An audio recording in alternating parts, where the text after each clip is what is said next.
Way back in 2003, after many years of hard work and study, I passed the California bar exam at the age of 26. The exam was incredibly tough, a grueling months-long marathon of stress, self-doubt, and all-night study sessions that sometimes felt more like a test of endurance and willpower than my accumulated legal knowledge. I barely maintained a social life, spending countless late nights poring over case law, statutes, and practice questions, and I put everything into those study sessions, so when I found out that I passed, it was a moment of pure, unadulterated joy. And the next several days felt like one big party. I still had to apply to join the California Bar Association, but compared to passing the exam, that would be a relatively simple process. And after all my hard work had paid off, I figured that I deserved a little celebration. I organized get-togethers with family and friends, drank a lot of fancy champagne in some very fancy restaurants, and caught up on about 9 months of backed-up sleep deprivation. It was one of the highest points of my entire life, but it was quickly followed by one of the lowest. Just over a week after passing the bar, I was due to meet my mom for lunch. We'd been a single-parent household ever since my dad passed away when I was in my teens, and my younger brother, who still lived with her at her place, was set to join us for lunch that day. It wasn't like either of them to be late without good reason, so I tried calling each of their cell phones. And then, as calls to each of them went unanswered, I got this creeping feeling that something was wrong. I remember apologizing to the waitress before leaving the restaurant, then just as I got to my car, my brother called with the single worst piece of news I've ever received. They'd been getting ready to come meet me when Mom had suddenly collapsed. My brother had called 911, the ambulance had arrived within minutes, and she was rushed into surgery when they arrived at the hospital. But sadly, and I heard my brother's heart break as he forced himself to tell me, Mom hadn't made it. We later found out it was a catastrophic brain aneurysm, one of the worst the doctors had ever seen, and the only comfort being that she died very suddenly and didn't suffer too much. And that news destroyed us. My brother and I could barely keep ourselves together, with our grandpa and a paternal aunt having to step in to organize Mom's funeral in a state. I went from sipping champagne in celebration to downing cheap vodka to keep lucidity at bay, and when I finally put down the bottle, sobriety awakened a kind of existential crisis in me. One moment I'd been basking in achievement, feeling like I'd conquered the world. Then, life went ahead and reminded me just how little control I really had. I'd spent years chasing the bar. It had come to define me. But what was the point of all that hard work if life could just pull the rug out from under you? It seemed really ironic. I'd worked my butt off to pass that bar, and then when I finally did it, I didn't know if I even wanted it anymore. I didn't know how to reconcile the triumph with the crushing reality that the person that I most wanted to share it with was gone. One thing which made that period of time particularly difficult was how no one in my legal circles got word of Mom's passing. I was enduring the most heartbreak of my entire life, and I was getting congratulative texts and emails from friends and mentors who sometimes asked if I wanted to meet up to celebrate. I didn't even want to get out of bed, let alone celebrate, and I felt horribly ungrateful saying this, but at the time, their praise and compliments felt almost meaningless. I was obviously in a very dark place, but I was also self-aware enough to recognize that if I didn't do something about it, if I didn't get away from the city with all its unhealthy methods of grief management, I was headed for disaster. I needed to get away, to be alone with my thoughts someplace that I could process things in my own time. And then, after a little soul-searching and a brief look online, I found what I believed was the solution. In a lot of America's national parks, way out in the middle of nowhere, there are these big old structures named fire towers. They're not all towers. Some of them are just strategically placed single-story cabins, but they're all located on ground high enough to survey the surrounding area, and they're occupied seasonally by long-term Forest Service employees called fire lookouts. A fire lookout's job is to watch for wildfires, lightning strikes, and other fire risks from their vantage point, and they spend long hours scanning the landscape for smoke or flames, using binoculars and maps to pinpoint locations. When they spot something, They reported to dispatchers with details like coordinates and weather conditions, who in turn guide firefighters towards the smoke and flames. And from what I read, it was solitary work, requiring a lot of focus and a lot of patience. The living quarters seemed pretty Spartan too, if you know what I mean. But those headstrong enough to volunteer themselves provided a valuable service to both the environment and their fellow citizens. And from that moment on that I first read about it, I was captivated. I couldn't think of a more perfect way to spend the summer than in some solitary perch out in the great American wilderness, surrounded by nothing but green leaves, blue skies, and the untamed tranquility of nature. I imagined myself in one of those remote towers watching for smoke on the horizon, with my only masters being a notebook and a radio. It felt like a way to escape, a way to maybe find some peace amid the chaos of my grief. But getting the job wasn't as simple as packing a bag and heading out into the woods. Fire lookout positions, especially in a place like Oregon with its vast forests and history of wildfires, proved surprisingly tough to secure. First, I had to research where to apply, and then, after digging through listings that had already been closed, I found a posting for a summer gig in the Umatilla National Forest in northeastern Oregon. And the process was pretty straightforward, but the Forest Service demanded a high standard from its applicants. I had to submit a resume and a cover letter, each tailored to demonstrate that I could handle both the isolation and the responsibility. My law background didn't directly apply, but I leaned on my ability to work independently, highlighted my attention to detail honed by my legal research, and assured them that I wasn't nuts. I also had to prove that I was physically fit enough for the job, since some towers require hiking in with supplies or dealing with basic maintenance. I had to get certified in basic first aid, which I squeezed into a weekend course, and I was subjected to a background check, and I even had to complete online modules on wildfire detection and radio communication protocols. And the Forest Service wanted people who could spot a plume of smoke from miles away, report it accurately, and stay calm under pressure. And so I studied maps of the region, learned the basics of topography, and brushed up on how to use a fire finder, which is a tool lookouts use to pinpoint a fire's location. There was a phone interview, too, where they grilled me on how I'd handle my weeks of solitude, spotty cell service, and the occasional bear sighting, and I told them that I needed the solitude as much as they needed someone reliable. And then, after a couple of anxious weeks of waiting, I got the call that I'd been accepted. They assigned me to a tower for the summer, starting in June, and sent me a packet with information on how to get there, what to bring, and a very stern warning about the lack of running water or electricity. It was rough, but I guess that was kind of the point. I wanted to strip everything down to the basics, to sit with my thoughts and my loss, and maybe find a way to make peace with it all. Driving out to the Table Rock Lookout was an adventure in itself as I drove out into the wild heart of northeastern Oregon.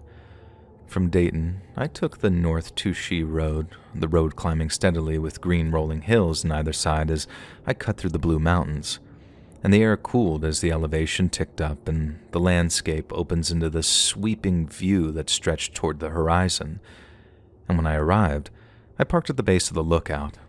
It was kind of a boxy structure, perched on a 10-foot concrete base that had first been constructed in 1949, before being upgraded with metal shutters and weatherproof siding in the late 80s.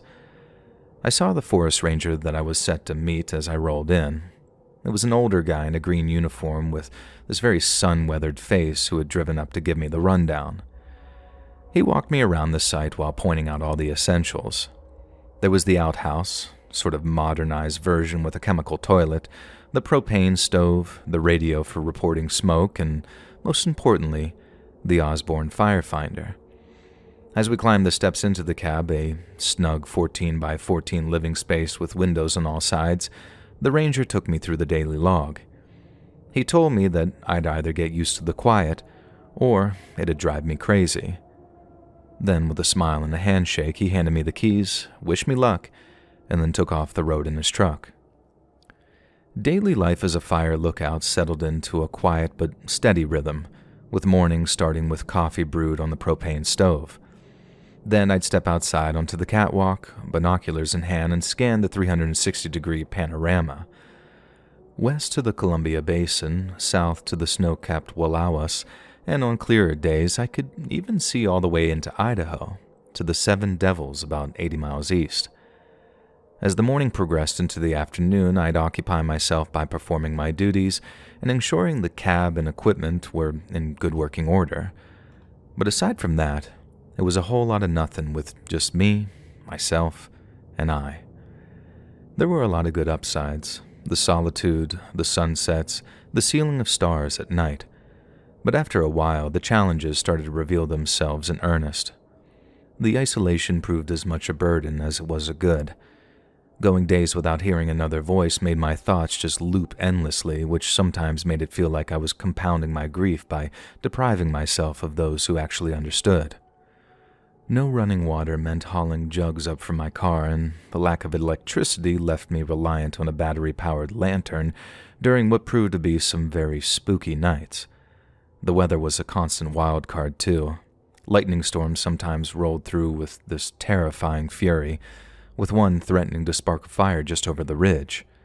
And on top of all of that, the monotony of scanning the same vistas hour after hour started to wear down my focus. But still, the job's simplicity kept me grounded and brought a great deal of peace. At least until one day when I experienced what I can only describe as the most bizarre and terrifying experience of my entire life. It was mid-afternoon on a very dry and hazy day. I was on the catwalk, binoculars pressed to my eyes, sweeping the forested slopes below for any telltale wisps of smoke. My routine scans had become second nature by that point, but as I panned across a clearing about 2 miles downhill, something caught my eye. A lone, upright figure moving steadily through the trees. At first, I just thought it was a trick of the light, maybe a deer standing upright. It is a thing, look it up. But as I continued to track that shape through the binoculars, I realized the style of walking was unmistakably human. A lone hiker or camper wasn't unheard of out there, even at 6,250 feet. People venture into the backcountry all the time for all sorts of different reasons. But even so, I lowered the binoculars, rubbed my eyes, and raised them again to confirm. The figure was still there, maybe a mile and a half out now, heading southeast. A dark silhouette threading between the pines, and their walk was very unhurried, but deliberate. Usually speaking, a lone hiker wouldn't be anything for me to worry about. But in that moment, something just kept nagging me. I walked back into the cabin, grabbed my radio, then after informing Ranger HQ of the hiker's sighting, I asked them to confirm the status of the area. And the response crackled back after a brief pause, and this is really my best recollection of what was said. Base to Table Rock, copy that. Be advised your sector is under evacuation orders as of 0800 this morning. Fire weather spiking, red flag warnings in effect, and we've got active burns 20 miles southeast and moving with the wind. If you can make contact, instruct them to evac immediately. Nearest road access is Forest Road 64, about 3 miles from their position. Over. I told the ranger that I understood, but as I did so, I felt my stomach drop. Wildfires had been a looming threat all week, with dry lightning and gusty winds keeping firefighting crews on edge, but that was the first time it felt real, and the idea of someone hiking out there, oblivious to the danger, dragged me from my usual detachment. I had to warn them. But how?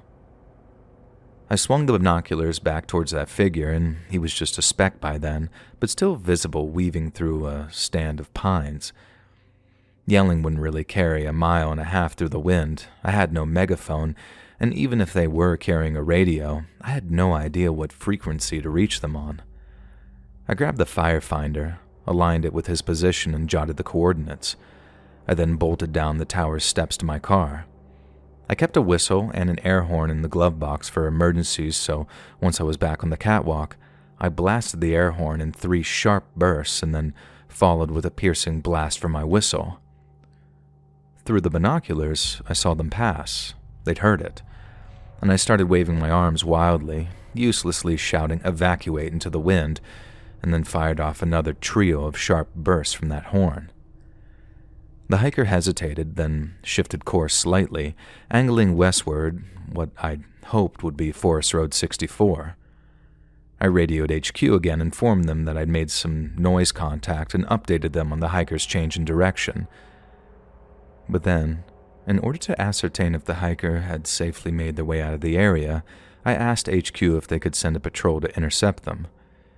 This was standard practice in Umatilla, as fire lookouts can't exactly go abandoning their post every time they see something unusual. I'd been specifically instructed to request a patrol should an event like that arise, but HQ's response left me stunned. They told me, "Negative, Table Rock. Cannot dispatch to FR-64. Can you make it out to his position? Over." It was easily one of the most loaded questions I'd ever been asked, because it was either a case of I make it out to the hiker's position to make sure that they were evacuating, or potentially condemn an oblivious hiker to a very slow and agonizing death. The fires were still around 20 miles off, but with a red flag warning, that could change very quickly. It was down to me to make sure that the hiker was evacuating, or I could potentially have their death on my conscience for the rest of my life. And when I thought of it like that, it was an easy decision to make. I grabbed my pack from the cabin, which was already stocked with water, a first aid kit, and a map and a radio, and then threw in the air horn and whistle for good measure. I clipped my binoculars to my belt, put on my hiking boots, and then jotted down a quick entry that said 15:30, leaving post to locate individual southeast of position. Will report back.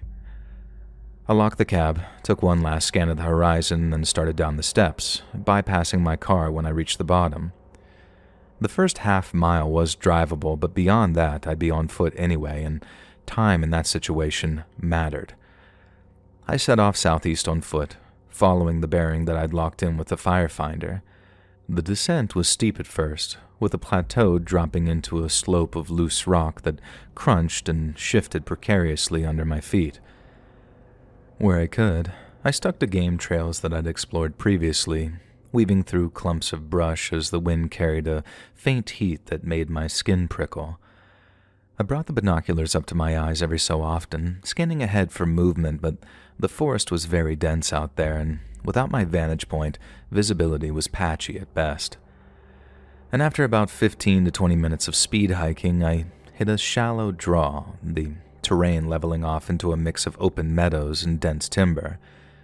I figured that he might still be a mile out, maybe less if he kept his pace, so I blew these 3 sharp blasts with my whistle, but got nothing in response.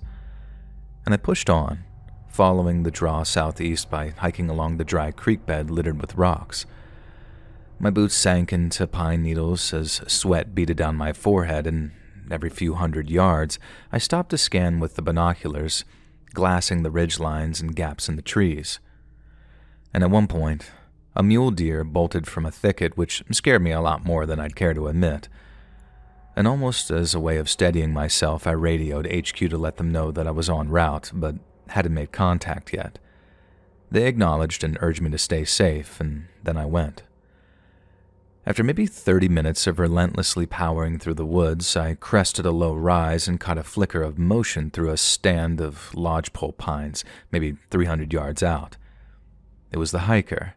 It had to be.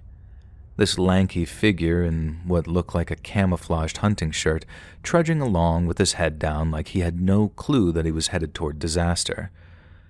I cupped my hands and shouted, "Hey!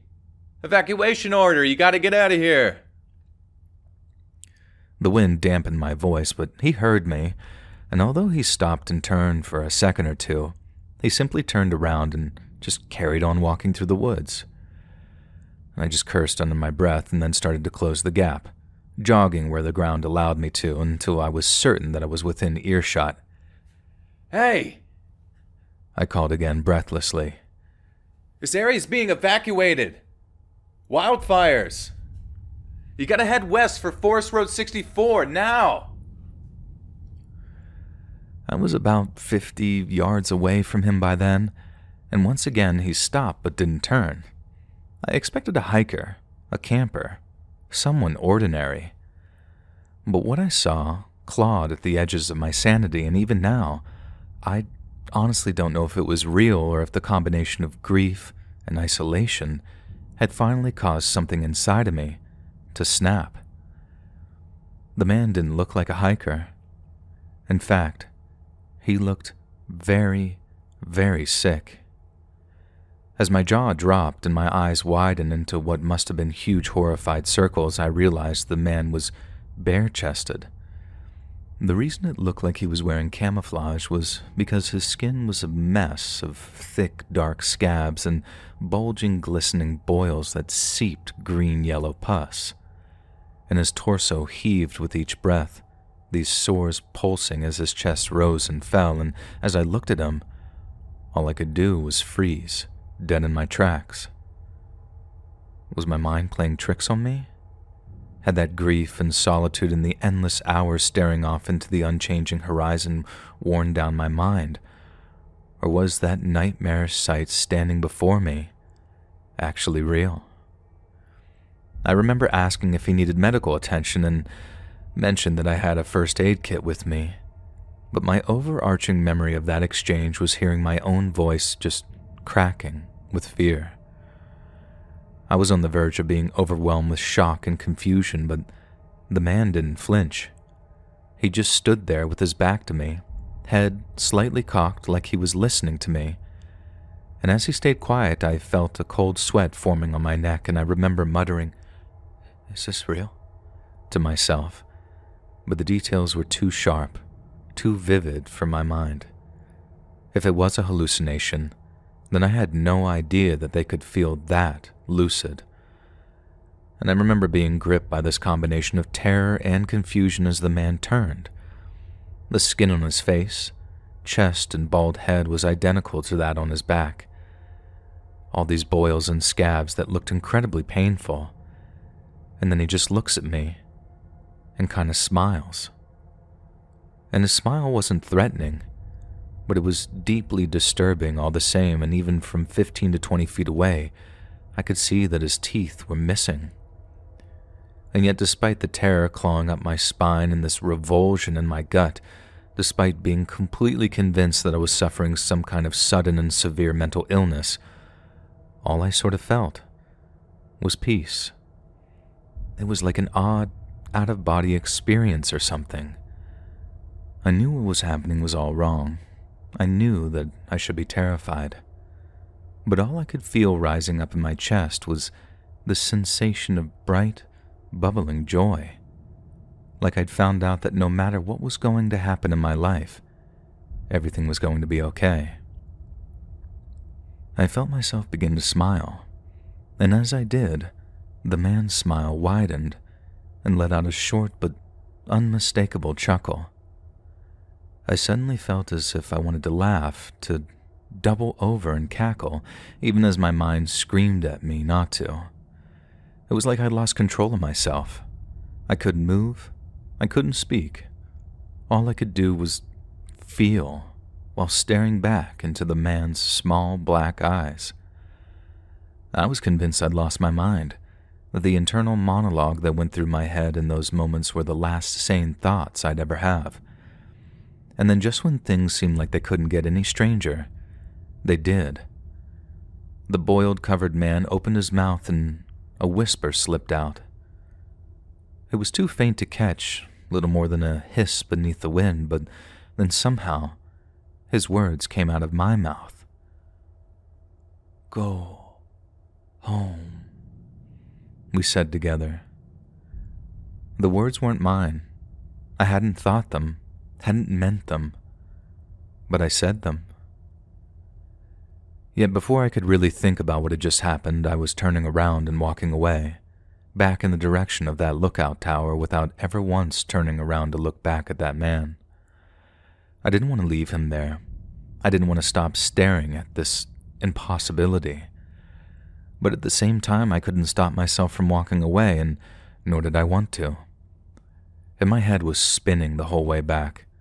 Hallucination or not, what I'd seen felt way too real, and since I'd never experienced anything like it, I was terrified.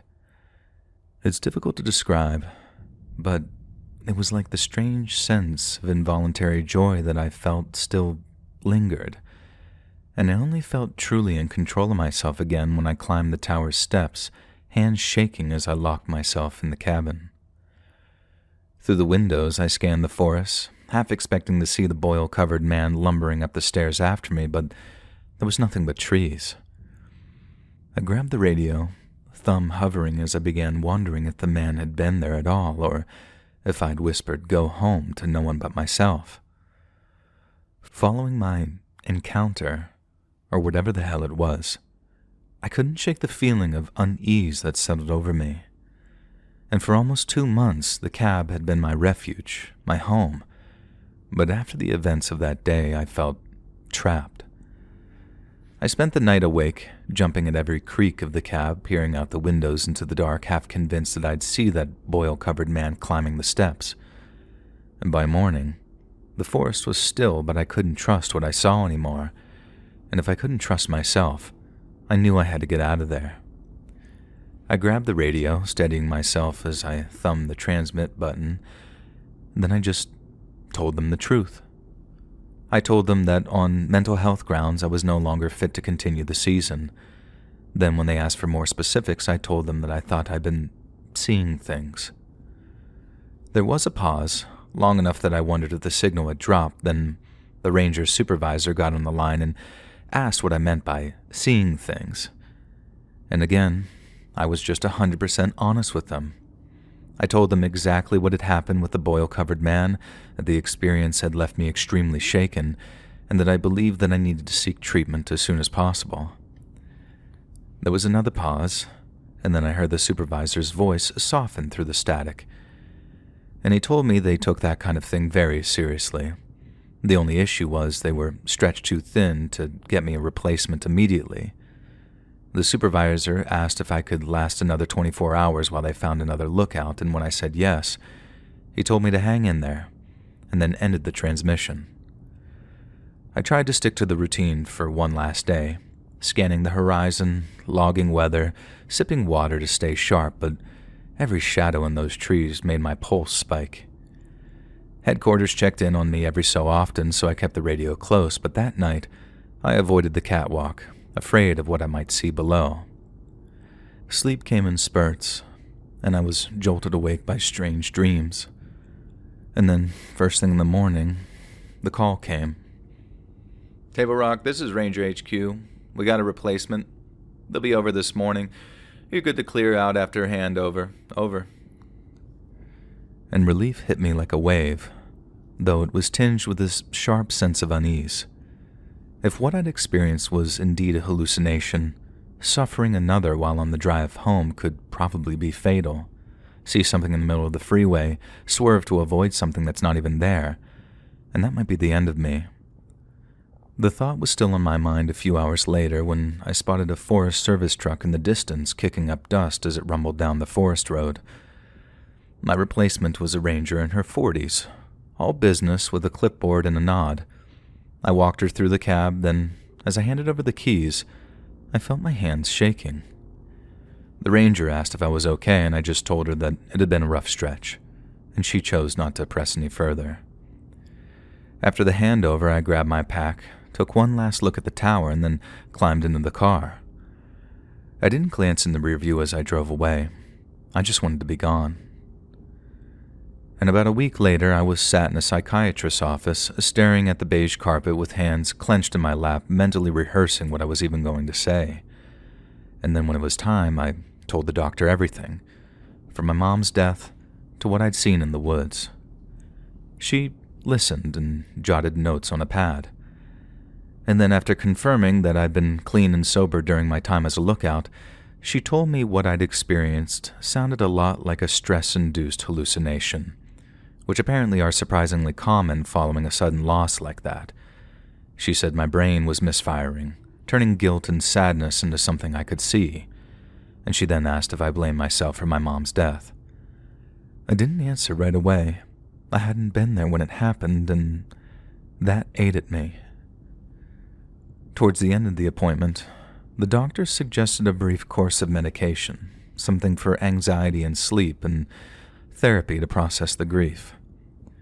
Then over the next few weeks, I started to feel a little better. But I only felt much better about Mom's sudden passing, and somehow, despite all the pills and therapy sessions, what I'd seen out in those woods didn't feel any less real. I told the psychiatrist about it at the follow-up, and he said it was my mind holding on to the trauma. I hadn't been to many therapy sessions, so he continued to push for that, claiming that talking might help me let it go. I nodded, but mentally I didn't commit. Logically, I guessed it made sense. Grief plus stress equals brain glitch, but part of me wasn't convinced. My memories of the man and how I felt in his presence didn't feel hazy, scattered, or out of sync. And even all these years later, I can still remember him like it was yesterday.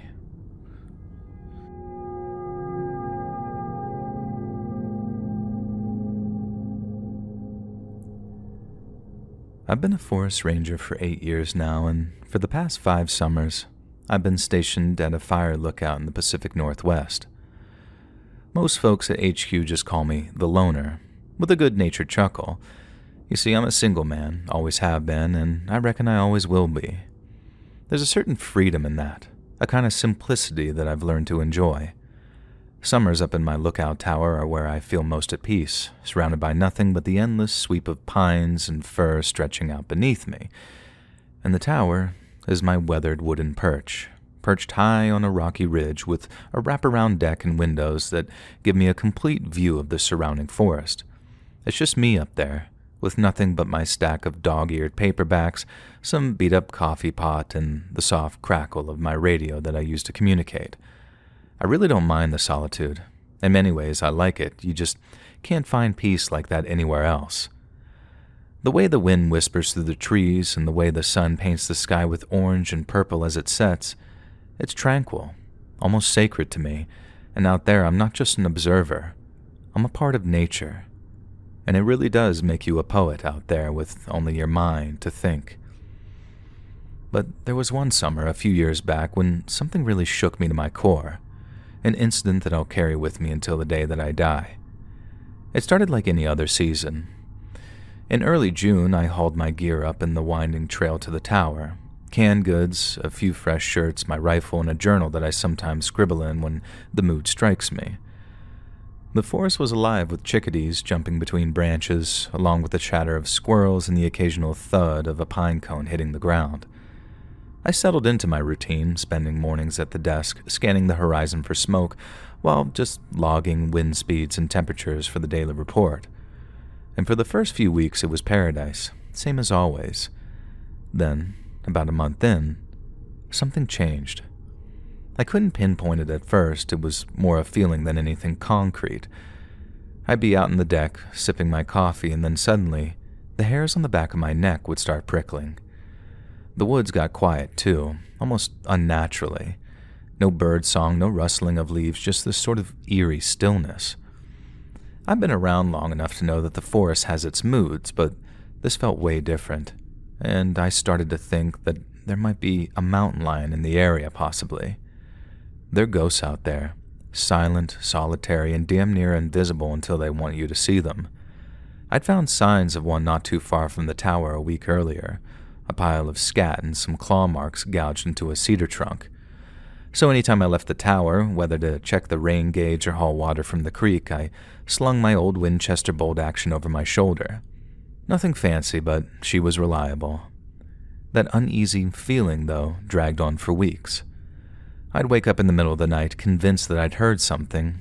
Might be a twig snapping or a low growl, but when I grabbed my flashlight and sweep the beam across the clearing below, there'd be nothing. I started double-checking the lock on the tower door, something I'd never bothered with before, and during the day I'd just scour the ridgelines with my binocs and look for any hint of movement. But again, there was nothing, just trees swaying in the breeze with the occasional hawk circling overhead. My nerves felt frayed, but I told myself that it was just the isolation getting to me. You spend enough time alone out there and your mind can start to play tricks on you, believe me. Still, I couldn't shake that sense that something was out there, watching me. Then, just as mysteriously as it started, it stopped. The birds came back, their songs were filling the air again, and a family of deer wandered through the clearing one morning, nibbling at the grass while acting completely unafraid. The forest felt alive again, and for the first time in a long time, I allowed myself to relax. I've even laughed at myself a little, jumping at shadows, spooked by my own imagination. I still carried the rifle, but it felt more like habit than necessity, and things seemed back to normal again. Then one afternoon in late August, I hiked down to a creek about a half-mile from the tower to check the water level. It's a peaceful spot, where the water winds through mossy rocks under the shade of nearby pines, and I was crouched by the bank, scribbling a note in my logbook when I noticed my bootlace had come untied. The last thing I wanted was a trip hazard during my return journey, so I set my rifle against a rock and bent down to retie it. I was still fumbling with the lace when I heard it. A sharp, sudden thwack, as something struck the tree behind me with a massive amount of force. I turned around, and there it was, an arrow buried deep in the bark. It had missed my head by inches. Panic hit me like a runaway freight train. I didn't stop to think. I acted entirely on instinct. I grabbed my rifle and ran, boots pounding the dirt, branches clawing at my arms as I tore through the brush as fast as my legs could carry me. My lungs were burning, my pulse thundered in my ears, but I didn't even think about slowing down until I was safely back at the tower. I remember bolting up the stairs, 2 at a time, then slamming the door behind me before I turned the lock. My hands were still trembling as I took up a position by the west window, peering out at the tree line with my rifle at the ready. The forest looked still and calm, but I wasn't fooled. Someone had just tried to kill me. I fumbled for the radio, almost dropping it, and keyed the mic. "HQ, this is Lookout 7, I said, alarmed at the terror in my own voice. "Someone just tried to shoot me with an arrow, and they're still out there. I need backup now." I remember how a ranger's voice came back in moments, sounding calm but very urgent. "Copy that, Lookout 7, he said. "Sit tight. We're sending a team your way." I stayed by the window, my rifle at the ready, eyes darting between the trees, and every shadow seemed like hidden danger, while every dull noise sounded like a footstep. It took an hour for backup to arrive, but when it did, 3 armed rangers piled out of a dusty jeep, scanning their surroundings as they did so. I met them at the base of the tower and led them back to the creek. My legs were still shaky from my run back to that tower, and I can safely say that the walk back down to the creek was one of the most terrifying and unnerving experiences of my entire life. Someone had hunted me, and had almost killed me in the process. But during that walk back to the creek, it was us that were hunting them. Not an animal, but a person. When we arrived at the creek, the arrow was still there, lodged in that tree. Everyone went quiet, and we fanned out to search the area for tracks of broken branches, anything to tell us who had been there or where the shot had come from. But we found nothing. The ground was a carpet of pine needles, too soft to hold a footprint, and the shooter had not left a trace. One of the rangers yanked the arrow free and studied it. It looked handmade, but the question of who made it was anyone's guess. Someone suggested that it might have been a poacher, maybe someone who hated the federal government for whatever reason, but even so, his tone lacked any conviction. And they stayed with me for 2 days, taking shifts on the deck, rifles ready, but nothing happened. No more arrows, no signs of life beyond the usual forest critters, and whoever shot that arrow at me had just melted away, leaving us with more questions than answers. The rest of the summer just dragged on, uneventful but tense. I'd sit up most nights, staring out into the dark, the rifle across my lap, waiting for something that just never came. The forest I loved felt different now, like it was hiding secrets I'd never get to the bottom of. I finished the season, packed up my gear, and hiked out just as the first rain started to fall. The whole thing doesn't haunt me or anything, but even now, years later, I can still hear that arrow snapping into the tree, and I remember the cold dread that dripped over me in the seconds afterwards. I still work the towers, still love the wild, but there's a part of me that always is looking over my shoulder, wondering who was out there that summer, and why they tried to end my life.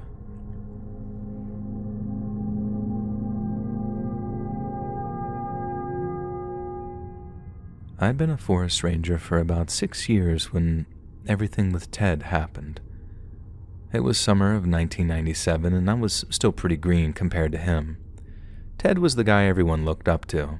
30 years on the job, steady as a rock, the kind of man who could stare down a grizzly and not even blink. He was in his late 50s then. He was wiry but strong, with a graying beard and a voice that seemed to demand people's attention. We all respected him, not just because he's been around forever, but because he had this way of making you feel like he had everything under control. Ted was like an uncle to us, gruff but warm, always ready with a story or a piece of advice, and boy did he love the fire lookouts. Every summer, he'd volunteer to man one of the towers, spending weeks alone with nothing but the forest and a radio for company, and he said it was the only place that he could really think. That year, he'd gone out to the tower in the northwest corner of our national forest, a spot called Hatcher's Point. It was remote, about a 2-hour drive from the ranger station, with most of the journey being on winding dirt roads that turned to mud when it rained. The tower itself was a squat, as they say, this wooden thing perched on a rocky outcrop. I'd been up there once or twice myself, and it was so peaceful that, in a way, it made you forget the rest of the world even existed. Ted had been out there for maybe 3 weeks by mid-July, checking in daily with the station like clockwork. His voice would come in over the radio every morning, saying stuff like Hatcher's Point, all clear, weather's holding, and that was Ted's style of speech in a nutshell, short, to the point, and reliable. But then, on July 21st, everything changed. It was late afternoon when his call came in. I was at the station with a couple of other rangers sorting through maps and drinking terrible coffee when the radio suddenly burst into life. And a split second later, Ted's voice came through the static, very sharp and panicked in a way that I'd never heard before. "This is Hatcher's Point," he said. "I got a fire that's coming in fast from the southwest. Winds are picking up. Might have to evac." There was a pause. Then, quieter. "It's moving too quick. I gotta move." And after that, the transmission went dead. We scrambled into action. A fire that close to Hatcher's Point wasn't something we'd seen coming. There had been no lightning strikes reported and no signs of smoke on the horizon that morning. But Ted didn't panic over nothing. Within an hour, we had a crew mobilized, and I was part of the team sent to scout the area from the ground while helicopters flew overhead, and by nightfall, we could see the glow of flames chewing through the forest. It was a nasty one. Dry conditions and a stiff wind had turned into a real monster. The fire tore through the ridge near Hatcher's Point, swallowing trees and spitting out plumes of smoke that blotted out the sky. We assumed Ted had made it out. He knew those woods better than anyone, and in all likelihood, he'd taken the access road and headed back toward the station. The fire burned for 2 days before we got it under control. Then, when it finally died down, the area around Hatcher's Point was this charred, smoking mess. There were acres of blackened stumps and ash with the ground still warm, but the tower itself was gone, reduced to a complete pile of beams. Ted's truck was still parked at the trailhead, which didn't sit right with us. He should have driven out, or at least left a note, but there was no sign of him. We figured that he'd hiked out on foot, maybe gotten turned around in the chaos. He was due back to the station hours after he called in, but when a full day passed with no sign of him, the head ranger called for a search and rescue effort. I was on the team that went looking for him. There were 8 of us, plus a couple of dogs, fanning out from the trailhead as we kicked up clouds of ash that stuck onto our boots and pant legs. We called out Ted's name, our voice echoing around that dead valley, but apart from the occasional creak of a branch giving way under its own weight, the forest just stayed silent. I remember thinking how creepy it all looked. Nothing but miles of devastation, no birds or wind, just this overwhelming sense of death pushing down on us. We found him late that afternoon, almost by accident. One of the dogs started barking, pulling its handler toward a narrow ravine about a mile from where the tower had stood. I was close enough to hear the guy shout, and I remember running over with my heart pounding, praying for the best possible outcome. Ted was down there, sprawled at the bottom among the rocks and fallen trees. He was alive, but barely. Both his legs were bent at wrong angles, and the bones snapped clean through. His face was smeared with soot, and his eyes were wide, darting around like he was still scanning for danger. He didn't seem to recognize us at first. He just kept muttering under his breath, but I couldn't make out exactly what he was saying. We got a stretcher down to him and hauled him up, but that's when he started vomiting. It came up in thick, black spurts, splattering the ground like motor oil, and the smell was sharp and bitter like burned meat mixed with some chemical. It was so bad that I had to turn away. We radioed for a medevac, and by the time the chopper landed, Ted was slipping in and out of consciousness as his breath became more and more shallow. They flew him to the nearest hospital, and I didn't see him again until a few days later when the head ranger asked me to come along while he talked to him. Ted was propped up in a bed in the ICU, hooked up to an IV and looking 10 years older than he had a week ago. His legs were in casts, and his skin was still this grayish, like the life hadn't quite come back to him yet. Our head ranger sat down beside him, and after some small talk, he asked what happened. Ted's voice was weak, but he didn't hesitate. And although this probably isn't exactly what he said, it's definitely the gist of it. "I saw something out there," he said, and he was staring at the ceiling as he said this. After the fire passed, I went back to check the tower to see what was left. The ground was still smoking, and there was ash everywhere. And then I saw it. It was big but thin, like a starved, diseased bear. Its skin was all black, burned looking, hanging off of it like it had been cooked. It was eating the ash, scooping it up with its paws and shoving it into its mouth. Our head ranger, Bill, shifted in his chair, and I felt like the hair on my neck was standing up, but Ted kept going. He said, "I couldn't move at first. I just stood there watching. Then it turned its head, and I swear it looked right at me. No eyes, just holes, but I felt it see me. And I ran. Didn't think, didn't look back. And the next thing I know, I'm falling. My legs are gone under me. And I don't remember much after that." Bill didn't say much, he just nodded and told Ted to rest. But I could tell he was rattled. Ted wasn't the kind of guy to make up stories. He didn't drink, didn't mess with drugs, and didn't even like telling tall tales around the campfire. And then there was the black stuff he'd thrown up. The doctor had pumped his stomach when he got to the hospital, and they found something strange. Chunks of burned bark and partially digested mixed with a near-toxic amount of tree ash. They said it was like he'd been eating it, though they couldn't figure out why. Ted didn't offer an explanation either. He just shook his head when they asked, like he couldn't find the words. And he was in the hospital for weeks, long enough for his legs to start healing, and when he got out, he told Bill that he was done. 30 years in the service, and he was retiring, effective immediately. We threw him a party at the station that fall. Nothing fancy, just some burgers and beer, a cake with "Happy Trails, Ted" written in blue icing, I remember. He showed up in a flannel shirt and jeans, leaning on crutches, and he smiled and laughed with everyone like it was old times. He even made a little speech, thanking us for all the good times and saying that he was looking forward to fishing and fixing up his old log cabin. But there was something off. I noticed it when I caught him staring out the window at the trees beyond the parking lot. His smile didn't reach his eyes, and his hands gripped the crutches so tight his knuckles went white. It was like he was waiting for something to come out of those woods. I asked him once, a few months later when I ran into him in town, if he was okay, and he said he was fine, but his voice was flat, and he didn't look at me when he said it.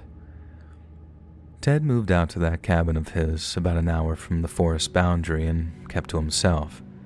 I heard he still fished sometimes, but he never came back to visit the station. The last time I saw him was in '99 at the grocery store.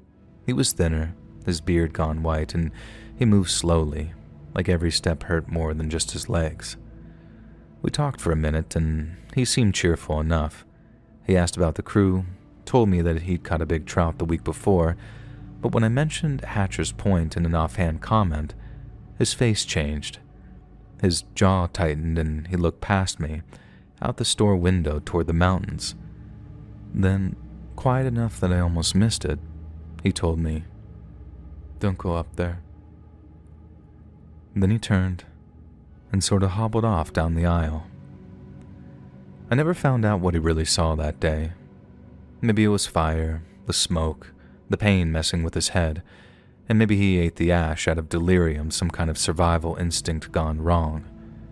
The doctors never had a good answer for that part, but I know Ted, or I knew him, and I've never shaken the feeling that whatever he ran into out there wasn't just his mind. Something followed him back from that ravine, something he couldn't leave behind no matter how far he got from the forest, and I think it stayed with him until the day he died. Hey friends, thanks for listening. Click that notification bell to be alerted of all future narrations. I release new videos every Monday and Thursday at 9 p.m. EST, and there are super fun live streams every Sunday and Wednesday night. If you got a story, be sure to submit them over at my email, letsreadsubmissions@gmail.com, and maybe even hear your story featured on the next video. And if you want to support me even more, grab early access to all future narrations and bonus content over on Patreon, or click that big join button to hear about the extra perks for members of the channel. And check out the Let's Read podcast, where you can hear all of these stories in big compilations located anywhere you listen to podcasts. All links in the description below. Thanks so much, friends. And remember, this was an enriching therapy session.